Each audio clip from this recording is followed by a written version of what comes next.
दोस्तों, रामायण का एक मुख्य पात्र है कुंभकर्ण, जो कि रावण का छोटा भाई था। रावण का यह भाई इतना विशाल और भयंकर था कि एक दिन में कई गांव का भोजन वो अकेला ही खा जाता था। इसके बाद भी इस भयानक राक्षस के पेट में चूहे नहीं बल्कि हाथी कूदते थे। भूख शांत ना होने पर कुंभकर्ण प्रजा को भी खा जाया करता था। ब्रह्मा जी भी कुंभकर्ण की शक्ति से चिंतित थे, क्योंकि उन्हें इस बात का पता था कि आज नहीं तो कल इस दानव की भूख की वजह से दुनिया में हाहाकार मचेगा। इसलिए जब कुंभकर्ण एक बार तपस्या कर रहा था और उसकी तपस्या से ब्रह्मा जी खुश हुए, तो उन्होंने कुंभकर्ण से कहा कि मैं तुम्हारी तपस्या से खुश हूं, मांगो क्या वरदान मांगना है। इस पर कुंभकर्ण ने सोचा कि वो इंद्रासन मांगेगा और वो एक योद्धा बन जाएगा। लेकिन ब्रह्मा जी को पहले से पता था कि कुंभकर्ण वरदान में क्या मांगेगा, इसलिए ब्रह्मा जी ने सरस्वती माता से प्रार्थना की कि वह कुंभकर्ण की जीभ पर विराजमान हो जाएं और उसकी मति पलट दें। और सरस्वती माता ने ऐसा ही किया। कुंभकर्ण ने ब्रह्मा जी की तपस्या की तो वरदान मांगते समय देवी सरस्वती कुंभकर्ण की जीवा पर विराजमान हो गई, और परिणाम में यह हुआ कि कुंभकर्ण ने इंद्रासन मांगने की जगह निद्रासन मांग लिया। ब्रह्मा जी मुस्कुराए और उन्होंने तथास्तु कह दिया ताकि सृष्टि की रक्षा हो सके। लेकिन जब यह बात रावण को पता चली तो उसने सोचा कि अब वरदान से तो कुंभकर्ण हमेशा सोता रहेगा। इसलिए रावण ने ब्रह्मा जी से विनती की कि कुंभकर्ण को 6 महीने सोने और 6 महीने जागने का वरदान दें। रावण की विनती पर ब्रह्मा जी ने कुंभकर्ण को 6 महीने सोने और 6 महीने जागने का वरदान दिया, जिससे कुंभकर्ण 6 महीने सोता और 6 महीने जागता था। दोस्तों, इस वरदान के बाद कुंभकर्ण सो गया, और जब वह 6 महीने बाद उठा तो पूरी लंका में हाहाकार मच गया, क्योंकि उसका शरीर किसी भी बड़े पहाड़ की तरह था। उसे उठते ही भूख लगी। सबसे पहले उसने लंका में खाना ढूंढना शुरू किया। उसने लंका की वाटिका से फल तोड़कर खाए, लेकिन फिर भी उसका पेट नहीं भरा, तो उसने लंका से बाहर निकलकर लोगों को खाना शुरू कर दिया। कुंभकर्ण का शरीर इतना बड़ा था कि वह आम आदमियों को अपनी 2 उंगलियों से उठा सकता था और उठाकर अपने मुंह में डाल सकता था। दोस्तों, जब रावण ने मंदोदरी से शादी की तो उसके बाद उसने दैत्यपति बलि से अपने भाई कुंभकर्ण के लिए उनके यहां रहने वाली एक कन्या वज्रबाला का हाथ मांगा। वज्रबाला बलि की पुत्री थी और बलि विरोचन का पुत्र था वामन अवतार में। जब विष्णु जी ने बलि से 3 पग धरती मांगी थी तो उस समय ब्रजबाला वहां मौजूद थी, और इन सबको देखने के बाद ब्रजबाला एक बलशाली कन्या बन गई थी। उसे हथियार बनाने की अच्छी समझ थी। रावण के कहने पर कुंभकर्ण और ब्रजबाला की शादी हो गई, और ब्रजबाला कुंभकर्ण के साथ लंका आ गई और लंका में बड़े हथियार बनाने लगी थी। कुछ समय के बाद ब्रजबाला और कुंभकर्ण के 2 पुत्रों ने जन्म लिया, जिनमें से एक का नाम कुंभ और दूसरे का नाम निकुंभ था। इसके अलावा कुंभकर्ण ने 2 शादियां और की, और यह दोनों शादियां उसने अपनी मर्जी से की थी। कुंभकर्ण की दूसरी पत्नी का नाम करकटी था। करकटी एक राक्षसी थी जो सह्याद्री की राजकुमारी थी, जिस पर कुंभकर्ण का दिल आ गया था, और बाद में कुंभकर्ण ने करकटी से शादी कर ली। करकटी से कुंभकर्ण के पुत्र भीमासुर का जन्म हुआ था, जो कि एक राक्षस था। करकटी कुंभकर्ण के साथ लंका में नहीं रहती थी, वह पर्वत पर रहती थी और अंत तक वहीं रही। दोस्तों, कुंभकर्ण का तीसरा विवाह कुंभ आपू के महोदर नामक राजा की कन्या तदमाला से हुआ था, जो बाद में लंका में ही रहने लगी थी। कुंभकर्ण की पहली पत्नी वज्रबाला को रावण ने लंका की शस्त्र बनाने वाली सेना का सेना प्रमुख नियुक्त कर दिया था, क्योंकि उसे शस्त्रों के बारे में काफी गहरा ज्ञान था। इसलिए वह अपनी सेना के साथ शस्त्र बनाने लगी थी, और कुंभकर्ण की तीसरी पत्नी तदमाला उसके लिए 6 महीनों तक खाना बना आती थी, ताकि जब कुंभकर्ण उठे तो उस खाने को खाकर उसकी भूख समाप्त हो सके। दोस्तों, रावण और कुंभकर्ण हमेशा से राक्षस नहीं थे, बल्कि एक श्राप के मुताबिक वह राक्षस बने।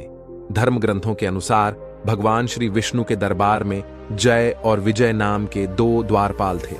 एक बार सनक सदनंदन सनातन और सनत कुमार नाम के 4 मुनि भगवान श्री विष्णु के दर्शन करने के लिए पहुंचे। इस दौरान जय और विजय नाम के श्री विष्णु के 2 पहरेदार ने उनकी हंसी उड़ाते हुए उन्हें रोकने की कोशिश की। इससे मुनि क्रोधित हो गए और उन्होंने श्राप देते हुए कहा कि तुम्हारे कर्म तो असुरों जैसे हैं, तुम असुर बन जाओ, यहां तुम्हारा कोई काम नहीं। इस पर जय और विजय को अपनी गलती का एहसास हुआ और उन्होंने मुनि से क्षमा मांगी। इस पर मुनि ने कहा कि मैं श्राप तो वापस नहीं ले सकता, लेकिन इतना कर सकता हूं कि तुम्हें हमेशा के लिए नहीं बल्कि 3 जन्मों के लिए ही राक्षस यानी में रहना होगा, और तीनों ही जन्म में तुम्हें मुक्ति देने के लिए भगवान श्री विष्णु स्वयं आएंगे। उसके बाद तुम पुनः इस पद पर प्रतिष्ठित हो जाओगे अगले जन्म में। जब कुंभकर्ण को अपनी शक्तियों का पता चला तो उसे अपने ऊपर घमंड हो गया और भगवान विष्णु को युद्ध के लिए ललकार हुए। कुंभकर्ण बैकुंठ पहुंच गया। यहां भगवान विष्णु के साथ इस असुर ने अपने पुराने रूप मधु के रूप में कटप के साथ मिलकर 5000 साल युद्ध किया था, जिसका जिक्र देवी भागवत पुराण में मिलता है। पुराणों के अनुसार पूर्व जन्म में कुंभकर्ण मधु नामक असुर था और उसका भाई कैटफ था। भगवान विष्णु से युद्ध करते समय जब 5000 साल हो गए तब देवी योग माया ने उनकी बुद्धि का हरण कर लिया, जिससे मधु और कैटव को लगा कि अब विष्णु जी हमसे डर गए। इसीलिए उन्होंने घमंड में आकर कहा कि विष्णु, तुम हमसे कोई भी वरदान मांग सकते हो, मांगो, तुम्हें क्या चाहिए। तभी भगवान विष्णु ने कहा कि तुम अपनी मृत्यु का उपाय बताओ। अपने ही वचन में फंसे हुए मधु कैटव अब कुछ नहीं कर सकते थे। तभी उन्होंने बताया कि उनकी मृत्यु केवल भगवान की जंघा पर हो सकती है। यह सुनते ही भगवान ने अपने शरीर का विस्तार करना शुरू कर दिया और अपनी जंघा में फंसाकर उन दोनों का सर सुदर्शन चक्र द्वारा धड़ से अलग कर दिया। लेकिन राक्षस योनि में जन्म लेने की वजह से मधु कैटव का जन्म फिर से हो गया। तभी कैटव ने भगवान से प्रार्थना की कि प्रभु, अब हम इस राक्षस योनि से मुक्त होना चाहते हैं। इस पर विष्णु जी ने मुस्कुराकर कहा कि अभी इसमें और समय है। तब कैटव ने पूछा कि भगवान, आप हमें किस रूप में मिलेंगे, कुछ तो बताइए। तब विष्णु जी ने कहा कि त्रेता युग में मैं एक असहाय राजा होऊंगा जो कि अपनी पत्नी को ढूंढते हुए तुम्हारे राज्य के समीप आऊंगा। तुम अपने राज्य और अपने बड़े भाई की आज्ञा का पालन करते हुए मुझसे युद्ध करोगे और मेरे हाथों या तुम मारे जाओगे। इतना कहकर विष्णु जी अंतर्ध्यान हो गए। दोस्तों, कुंभकर्ण को कुंभकर्ण बनने का वरदान विष्णु जी ने उसको उसके पिछले जन्म में ही दे दिया था। दोस्तों, त्रेता युग के समय रामायण में भी कुंभकर्ण के पूर्व जन्म का उल्लेख मिलता है। असल में एक आर्षी के सांप के अनुसार कुंभकर्ण जंगल में भटक रहा था। उसी समय वहां पर विष्णु जी के रूप में एक चरवाहा आया, जिसकी कुंभकर्ण से लड़ाई होने लगी। कुंभकर्ण इतना बलशाली था कि विष्णु जी से हार मानने का नाम ही नहीं ले रहा था और कुंभकर्ण ने विष्णु जी से एक लंबा युद्ध किया। जब विष्णु जी ने देखा कि कुंभकर्ण हार नहीं मान रहा, तभी विष्णु जी ने असली रूप में आकर अचानक उसका हाथ पकड़ लिया, जिसे देखकर कुंभकर्ण ने उनसे कहा कि भगवान, आपने कहा था कि आप ही इस राक्षस योनि से मुझे मुक्त करेंगे, इसलिए मैं आपको ढूंढते हुए जंगल में भटक रहा हूं। उस समय भगवान विष्णु ने कहा कि तुम मुझे मत ढूंढो, जब समय आएगा तो मैं तुम तक खुद पहुंच जाऊंगा। इसके बाद ही भगवान विष्णु ने श्री राम का अवतार लिया और अयोध्या को धन्य किया। दोस्तों, कुंभकर्ण के बारे में कहा जाता है कि वह दूरदर्शी था और उसे पहले से ही पता था कि श्री राम कब लंका में आकर उसका उद्धार करेंगे। लेकिन अपने उद्धार से पहले उसने अपने भाई होने का भी धर्म निभाया। असल में जब श्री राम ने माता सीता के लिए लंका पर चढ़ाई की और लंका वासियों से युद्ध करने लगे, तो यह सब देखकर रावण ने अपने भाई कुंभकर्ण को जगाया। बड़ी मुश्किल से कुंभकर्ण के जागने के बाद रावण ने पूरी बात कुंभकर्ण को बताई। तभी कुंभकर्ण ने रावण को समझाते हुए कहा कि भ्राता, आपके पास 5 कन्याओं में पूजित दुनिया की सबसे सुंदर कन्या मंदोदरी है, जो कि आपकी धर्मपत्नी है और मेरी मां समान भाभी है। इसके बाद भी आप जंगल में भटकते हुए वल्कल पहने हुए एक स्त्री का हरण करके अपने राज्य ले आए और उसे अपनी भार्या बनाना चाहते हैं। अभी भी समय है, आप प्रभु श्री राम से माफी मांग लो। उनका दिल बहुत बड़ा है, वह आपको माफ कर देंगे। इस पर रावण कुंभकर्ण पर भड़क उठा और गुस्सा करने लगा। बदले में कुंभकर्ण ने रावण से कहा कि मैं तो आपको समझा रहा था, लेकिन कोई बात नहीं, एक छोटे भाई का धर्म है कि वह बड़े भाई के आज्ञा का पालन करे। आप जैसा बोलेंगे मैं वैसा ही करूंगा, चाहे इसके लिए मुझे अपनी जान ही क्यों ना देनी पड़े। और यह बोलकर कुंभकर्ण अगले दिन रणभूमि में कूद पड़ा। रणभूमि में पहुंचते ही कुंभकर्ण ने वहां पर हाहाकार मचा दिया। उसने राम जी की आधी सेना को तितर बतर कर दिया था। ना जाने कितने ही वानर मार दिए। जब यह सब राम जी ने देखा तो उन्होंने कुंभकर्ण की तरफ अपना धनुष बाण किया और अपने वाण से उसका उद्धार कर दिया।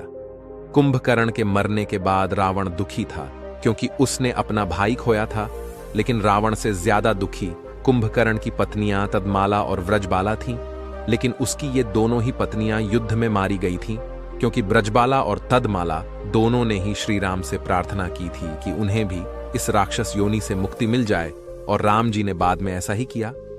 दोस्तों, कुछ पुराणों और कुछ महान ऋषियों की माने तो जब राम जी ने कुंभकर्ण का वध किया तो उसके बाद कुंभकर्ण को राक्षस योनि से मुक्ति मिल गई और वह वापस विष्णु जी का द्वारपाल विजय बन गया। और ग्रंथ भी इसी तरफ इशारा कर रहे हैं कि 3 बार राक्षस योनि भुगतने के बाद आज कुंभकर्ण वापस से अपने असली अवतार विजय के रूप में विष्णु जी के द्वारपाल के रूप में पुनः उस पद पर प्रतिष्ठित है। साथ ही उसका भाई रावण भी अपने वास्तविक जय के रूप में आकर बैकुंठ का द्वारपाल बन गया। तो दोस्तों, कैसी लगी आपको कुंभकर्ण की अनसुनी जानकारी? नीचे कमेंट करके जरूर बताएं। जाने से पहले वीडियो को लाइक शेयर जरूर करें।